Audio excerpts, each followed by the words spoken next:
السلام عليكم ورحمة الله تعالى وبركاته أينما كنتم. اليوم غادي نعاود معكم الطريقة الكاب الفرنسية، لأن مجموعة ديال الأخوات طلبوا مني الإعادة ديالو.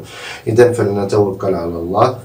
إذا غادي نخلي هنايا في الهامش 2 سنتيمتر أو 4 سنتيمتر. إذا غادي نخلي 4 سنتيمتر كالعادة، يعني اللي متبع الفيديوهات ديالي من الأول حتى التالي حتى الآخر يعرف راني نخلي ديما 4 سنتيمتر في الهامش.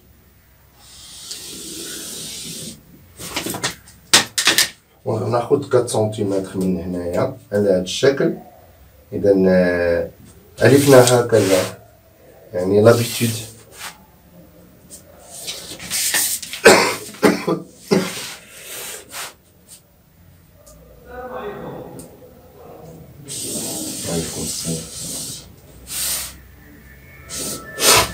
إذا بعد ما خديت 4 سنتيمتر في الهامش، ديما في الباتروناج غادي ناخد الكباري ديالي. عندي في الكباري لو دوفون و لو دو على هاد الشكل هذا. إذا غادي نخدم بالدو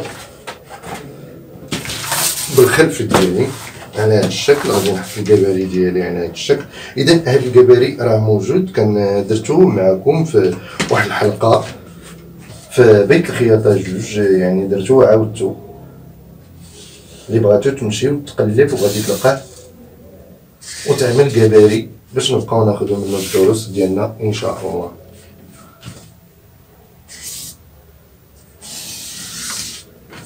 اذا عاد باش نخطط الجلابه ديالي ولا الفستان هذا، يعني كلشي كاين عندي موجود. نحدد لا لين دو تاي ونحدد لي هونش ديالي، لا بواترين، لا بانس ما عندناش بها. اذا ما غاديش نسميوهاش الخلف ولا الامام. ندير لي لين ديالي ديال لا لين دو تاي، خط الحزام، خط لي هونش. وقلت لكم بان هاد الكباري هذا غادي نستخلص به مجموعه ديال الاشياء، يعني فساتين، غاندورات، يعني بزاف ديال الحوايج، بزاف. اذا هذا كيبقى لنا قاعده. المرحله الثانيه شنو غادي نديرو؟ سمحوا لي راه فيها الرواح.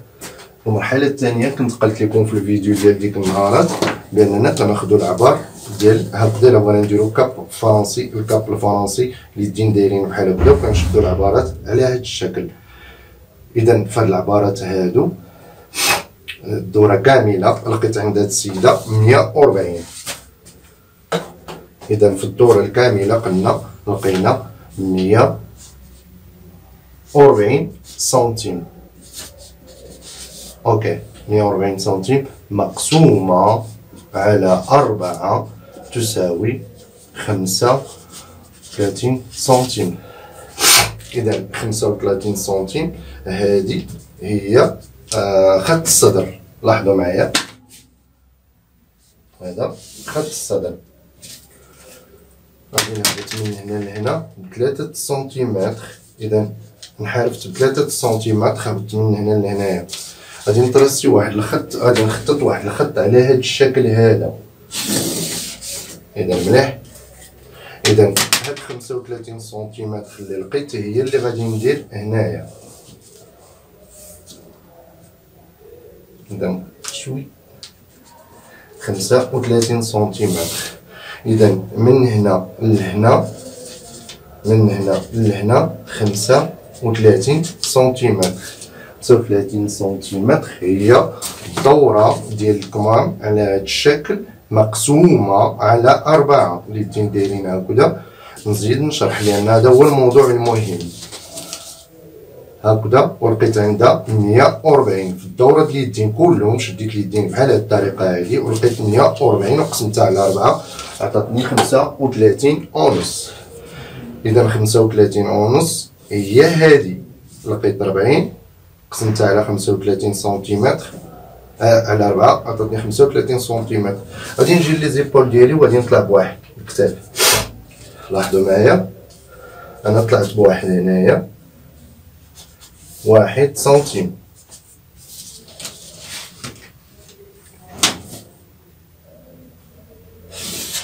اذا غادي نضطر ندير الفارياسيون دو موديل بلون اخر. التغييرات اللي غادي تحصل على الموديل ديالي نديرهم بلون اخر.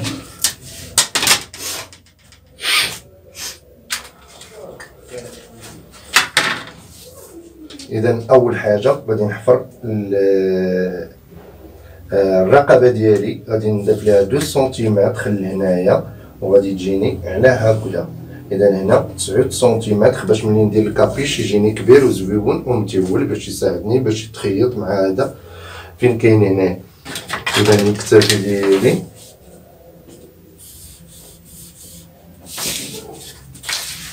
اذا جو بريفير سيلا هادي كنفضلها حيت خفيفه. نهز البيستولي ديالي او بيروكي وندير هاد النقطه مع هاد النقطه. لاحظتوا معايا هاد النقطه مع هاد النقطه، وغادي نجي للطول ديالي اللي هو هذا اللي بغات هاد السيده هادي هو هذا. اذا العدد اللي عندي في تور دو باسان غادي نديرو في 2 الخطرات. اذا عندي 27 في 2 تساوي 54 سنتيم.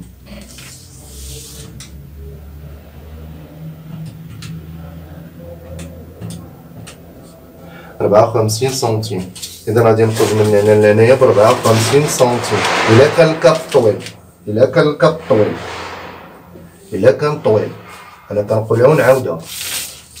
انا 54 سنتيم غادي نخطط خط على هذا الشكل. هذا هو الطول هذا اللي بغات. الا كنت غادي نضيف له لانه غادي يكون غون، الا كنت غادي نضيف 1 سنتيم ديال الخياطه او 2.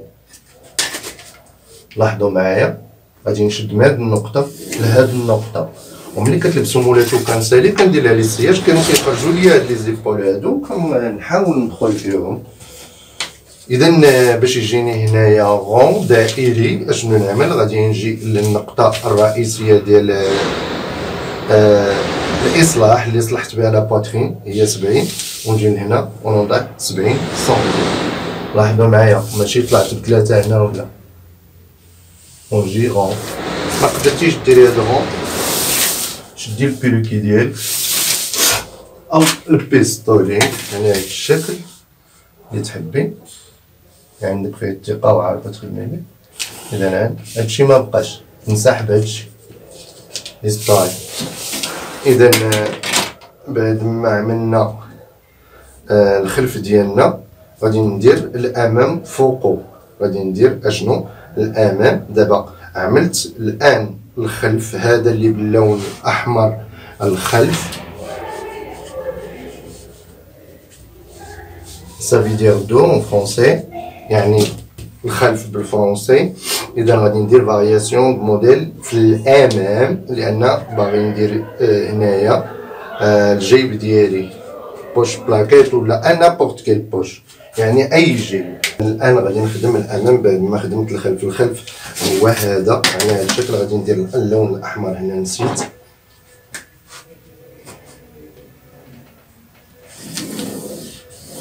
اذا كل اللي باللون الاحمر هو الخلف. الان غادي ندير الامام ديالي غادي نهبط في الامام من هنا لهنا ب 11 سنتيمتر، وهي العمليه معتاده في الدروس ديالي، وهاد 11 كي لقيتها راه درتها في الدروس وعاودت درتها. اذا غادي نجي النقطه 9 اللي درت 9 هنايا في الخلف على هذا الشكل. لاحظوا معايا ونعمل هكذا بهذه الطريقه. اذا خرجت حتى ل 4 سنتيمتر. هذا 4 سنتيمتر هي فين غادي نزيد لي بوطونيه. غادي نضيف لي بوطونيه الازرار باش نضيف الازرار ديالي. هاد 4 سنتيمتر فالابل بور لو دوفون مقبوله في الامام. اذا وغادي ناخذ على هذا الشكل الامام ديالي نفس الشيء بالنسبه للامام كالخلف في هنايا على هذا الشكل، ونجيبو من هنا على هذا الشكل حتى هو الامام ديالي يعني نفس الشيء بحال هكذا. اذا اشنو بقى ليا؟ بقات ليا الفتحه اللي غادي تخرج منها يدي. الفتحه اللي غادي تخرج منها يدي يعني كنعتذر. من هنا لهنا فين الكود عندي، فين عندي الكود عندي 44 سنتيم. اذا من العنق ديالي النقبه لهنايا عندي 44 سنتيم. غادي ناخد 44 سنتيم ديالي على هذا الشكل هذا، هي هادي 44 سنتيم. اذا من هنايا من هذا الخط ديال غادي نعمل 28 سنتيم، 28 سنتيم على هذا الشكل. عقلوا معايا مزيان. غادي نجي باش نحطط هنايا البورش ديالي. اذا هنايا لا لين دو تاي ملي تخرج هنا غادي تجي تتقلب على يعني الجيب فين كاين. اذا الجيب بغيتو مائل بهذا الشكل هذا. المقاسات ديال الجيب راه قد يكون كنشدو العبار من هنا لهنايا. اذا هو هذاك غادي ندير فيه انا 6 سنتيمتر 16 سنتيمتر في الجيب ديالي. اذا ما بقى ليا الا ناخذ الباتروناج ديالي باش نفصلو.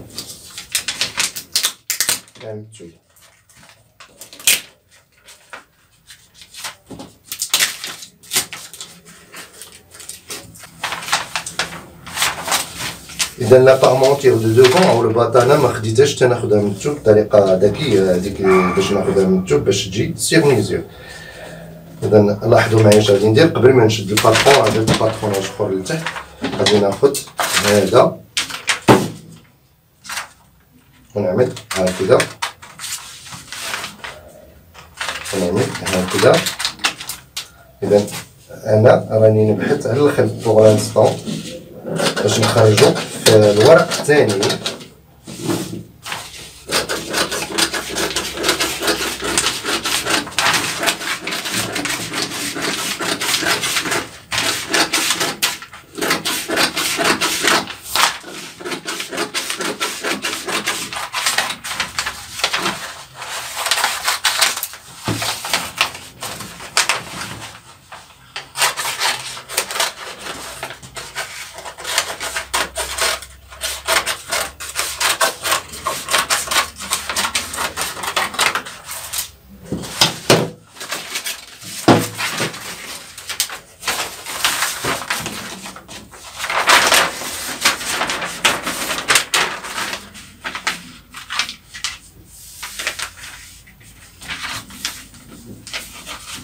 إذا كنطوي 4 سنتيمتر ديال الازرار، 4 سنتيمتر دو بوتونيير على هذا الشكل. ناخدو الباترون بالخلف دابا. الان ناخدو الباترون بالخلف. علاش استاذ خديتي الباترون بالخلف وما خديتيش الامام؟ لان الامام فيه هاد لي ليمون، هاد الخطوط، ويعني فيه قاعده اساسيه. اذا من بعد ما ديري هاد الباترون اللي درتي بعنا يمكن لك تحتفظي به وتخرجي به عدد لا نهايه له من لي كاب. يعني وقت ما بغات شي وحده الكاب تلقى الباترون موجود، لان هادي طاي ستوندار.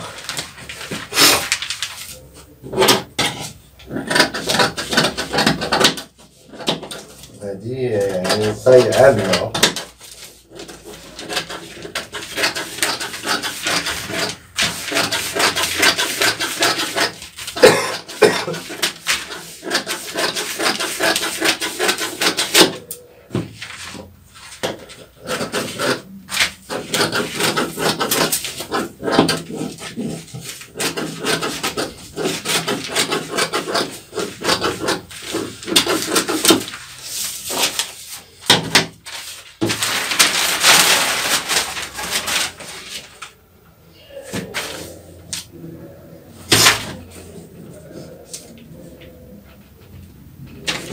البنات هذا الخلف ديالي، هذا الخلف شكل فوالا.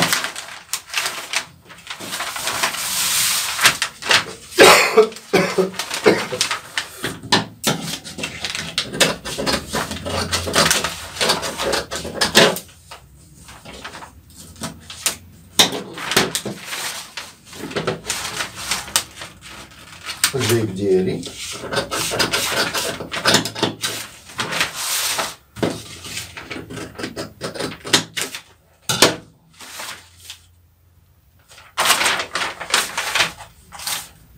البنات ملاحظه راه قلب الجيب خصو يكون هكذا، باردون سمحوا لي. كنعتذر، هذا غير صالح، هذا مبقاش. اذا غادي ندير الجيب ديالي على هذا الشكل هذا ونشوف واش فيه 16 سنتيمتر. اذا 6 سنتيمتر.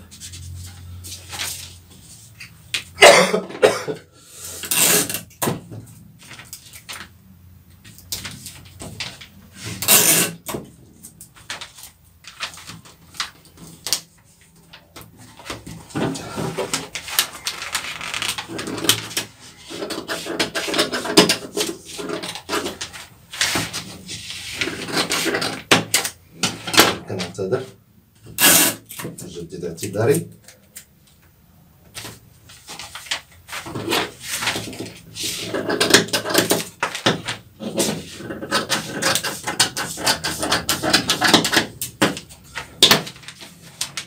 إذا ما بقى لنا إلا نوضعو الثوب ديالنا عندنا الأمام وهكذا يعني هذا الشكل. إذا ونختلف. إذا في الأخير غادي نصوب الكابيش ديالو. إذا غادي ننتقلو. إذا البنات طويت الثوب على 2 على هذا الشكل هذا، أو نطوي على 2 ثوب الكاشمير 2 متر، وفيه 2 متر وفيه 150 سنتيم في العرض. إذا غادي نشد على هذا الشكل بعد ما عرفت بأن الثاني ديالو راه كافيني إلا وضعته هنايا لتحت. وهاد البلاصة هادي غادي نخرجو منها الكابيش ديالنا ونغلفوه بشي حاجة أخرى. إذا غادي نوضع الكاب ديالي هنايا.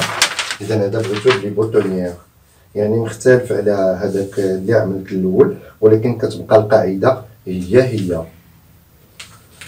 إذا الثوب على 2 من هنا منفصل على هذا الشكل، لأنه الأمام هنا غادي يكون محلول والخلف غادي نديرو هنايا مسدود مغلوق.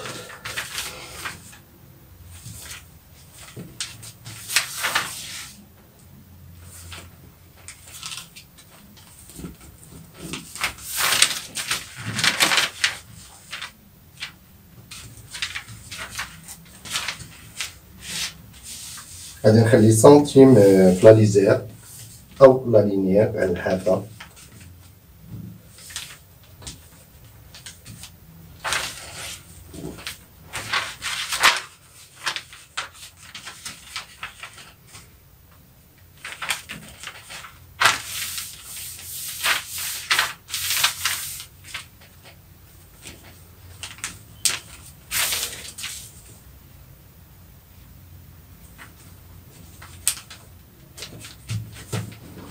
إذا غادي نخلي سنتيم د الخياطة.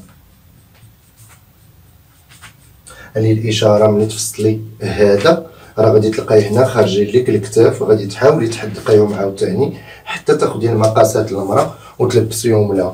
إذا هنا غادي نخلي 5 سنتيمتر حتى نشوف كي جاها، عادي يمكن ليا نقص. إذا اش يقول المثل الشعبي المغربي 1000 تخميمة وتخميمة ولا ضربة بلا مقص. إذا نخلي سنتيم ديالي من هنايا. إذا نتوكل على الله. هنا 0.5 د الخياطة.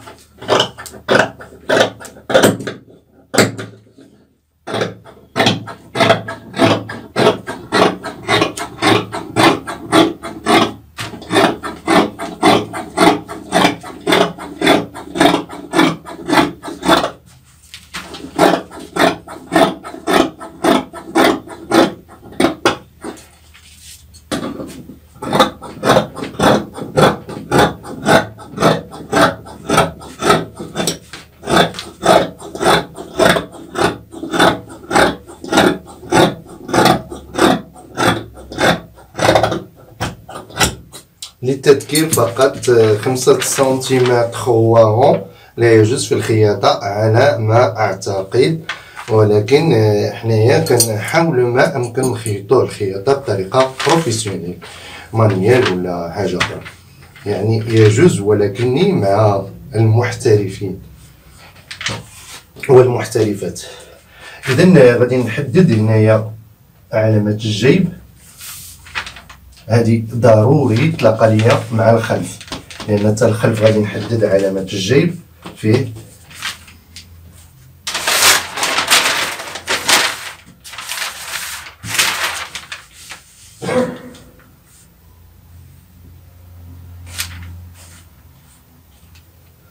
اذا ضروري يتلاقاو ليا هاد العلامات.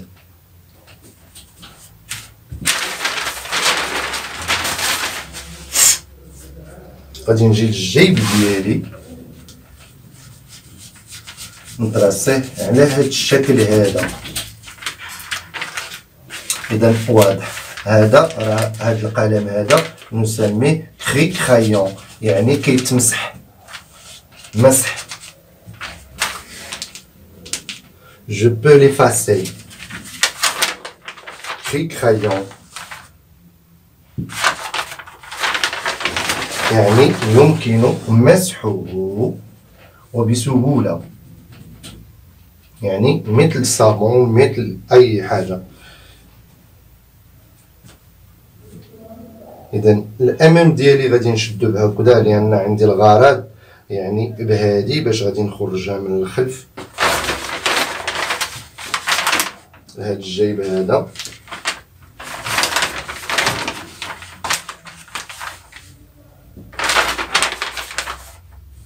لاحظوا معايا، اوليو باش غادي ندير بوان عند مارك ولا بوان بوكل او غرزه العلامات، غادي نعمل غير هكذا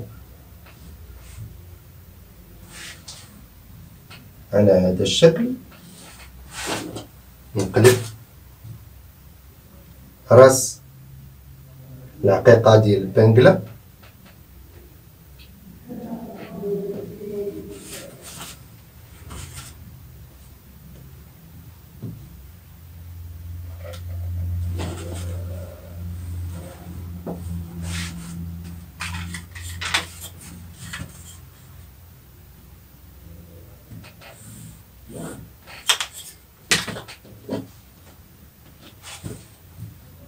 اذا شوفوا كنحاول ما امكن نشوف واش هي هذيك لا بوزيسيون ديال البوش، سينو الا قطعتو ما في يعني معالجه ليه ما غاديش نقدروا نعالجوه.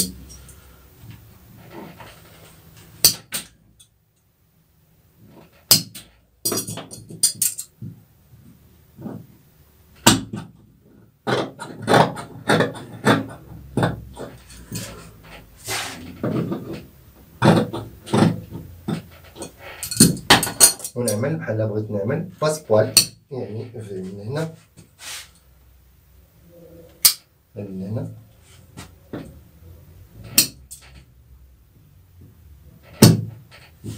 اذا نقدر نخدم الجيب ولكن الكابيشون ما غاديش نخدمو امامكم لان خدمته عدد من المرات باش ما نشدكمش معايا بزاف.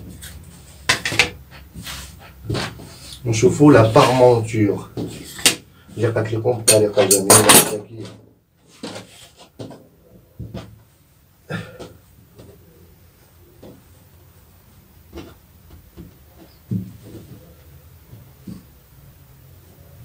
اذا راني نشوف راه قصير من هنايا من بعد ونشوف لا بارمونتور ديالي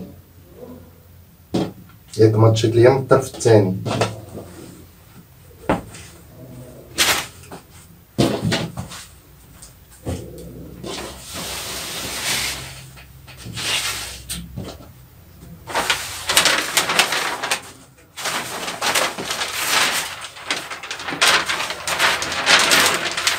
إذا الخلف ديالي هذا على هذا الشكل.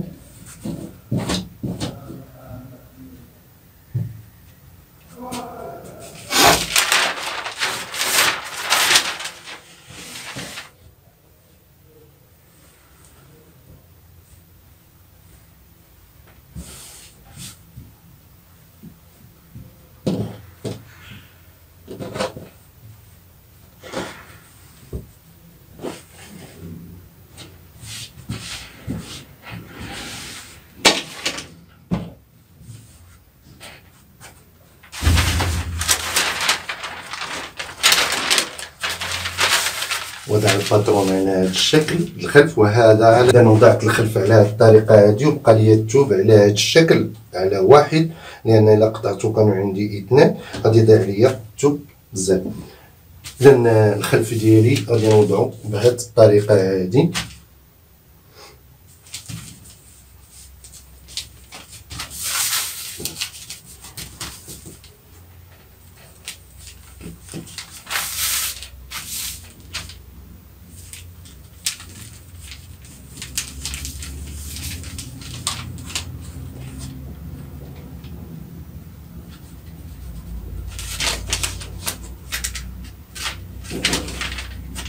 وندير العلامات ديالي ديال فتحات اليد وجديد نقطع 0.5 على هذا الشكل.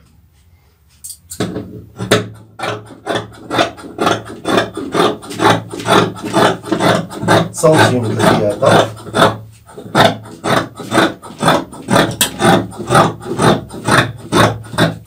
هنايا في الخياطة الأسفل قلنا نخليو 5 سنتيم الخياطة أسفل الموضوع، نخلي 5 سنتيم الخياطة حتى نعمل القياس ليها تلبسو ونشوف واش بغاتها الطول ولا نقص.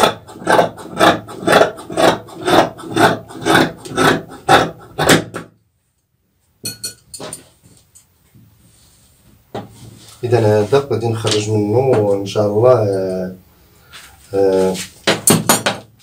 لا بارمونتور.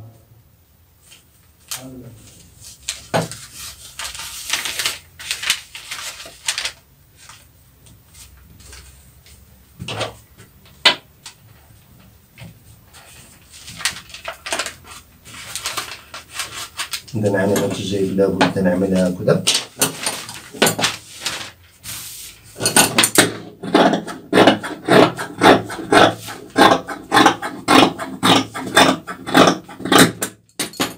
كنكون كنخيط غادي نلاقي هاد العلامات اللي عملت مع العلامات الاخرين باش يجيني هو هذا. غادي نعمل لو سوجي، كنقدر نعمل لو سوجي، نعمل القب ديالي.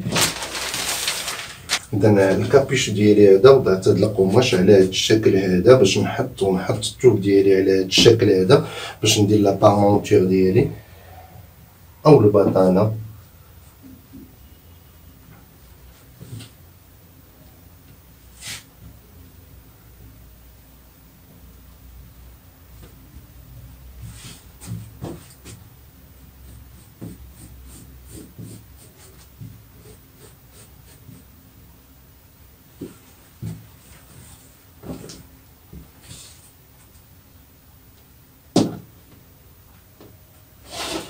اذا حذاري، يعني اخطر حاجه عندنا هي لا بارمونتور. الا ما كنتيش مركبها مزيانه ما غاديش تعطينا شي حاجه جماليه اللي حنا محتاجين. غادي ناخذ البيستولي ديالي على هذا الشكل ونديرو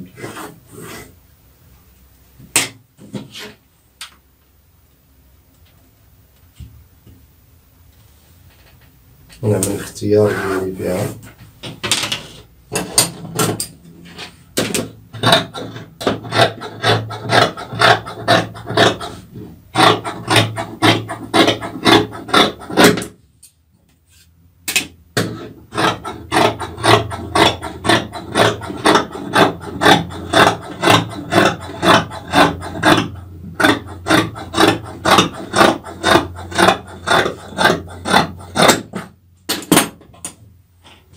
اذا بقاو ليا الجيب اللي غادي ندير. غادي ناخدو على هذا الشكل، غادي نختار فيه مطوي على 4، غادي نختار 5 سنتيمتر، 5 سنتيم، 5 سنتيمتر. اذا نطوي الثوب على 4.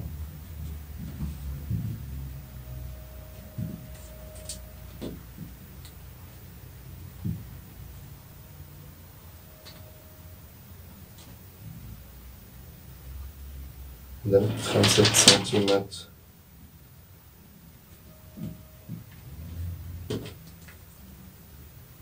غادي نحسب اذا عندي في الجيب 16 سنتيمتر، غادي نحاول ما يمكن ندير 19 سنتيمتر.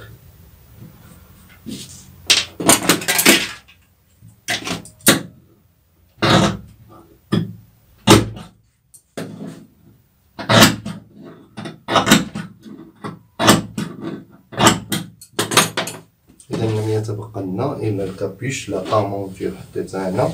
غادي نحيد هاد الطروفه من حدايا باش ما نتلفش.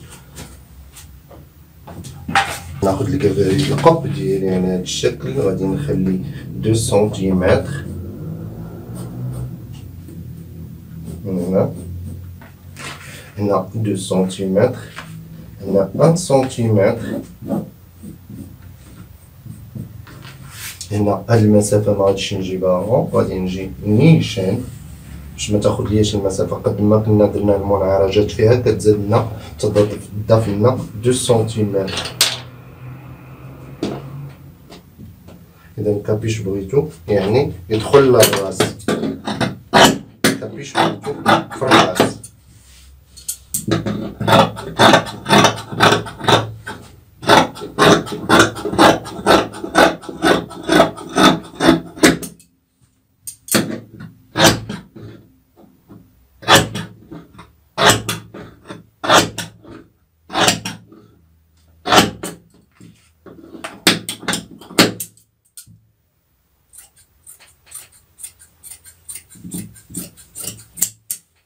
غادي نجيبو نحاف على هذا الشكل هذا، لاحظوا معايا.